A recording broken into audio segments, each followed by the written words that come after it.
vinc a entregar unes fotografies que va fer el meu pare després de la guerra i a finals de la guerra. Ell estudiava enginyer, estava acabant ja la carrera i el van mobilitzar i van tindre que reconstruir molts ponts aquí a Catalunya. I aquí, bueno, ho tenia guardat perquè el meu pare no parlava mai de la guerra, no l'agradava, com tots els que han estat. I quan va morir va aparèixer aquesta caixa plena de fotografies i els meus germans, som 12 germans, diuen: Rafa, tu que ets enginyer de camins, t'agradarà. I bueno, lo tinc des de fa 15 anys que ha mort. I diu, és que aquestes fotografies és una pena que es perdin. Hem fet un inventari del fons, hi ha unes 450 fotografies en positiu i uns 35 negatius, que són negatius dels positius, però la majoria de negatius s'han perdut. Però bé, tenen molta bona qualitat tots els positius, estan molt ben conservats i és un fons extraordinari.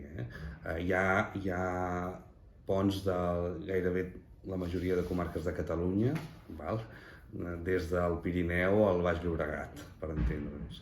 També hi ha el Penedès, tota la conca del Ter, la conca alta del Ter, tot el que són Roda de Ter, i altres ponts, el de la Gleva, per exemple, etc. És molt interessant i també és molt interessant no només per la qüestió tècnica de com es van construir aquests ponts, sinó també pel treball mateix. Hi ha moltes fotografies d'obrers treballant en el pont. I és molt interessant perquè era un moment en què hi havia la Segona Guerra Mundial, no hi havia materials, no hi havia màquines, no veus grues, tot es feia amb encavallades de fusta, etc. És molt interessant. També és molt interessant aquest fons, no només per la reconstrucció de ponts, sinó perquè el senyor Eduardo de la Sotil també va estar, diguéssim, en el front, en la campanya de Catalunya, formant part de l'exèrcit franquista, fent ponts provisionals de fusta per l'exèrcit.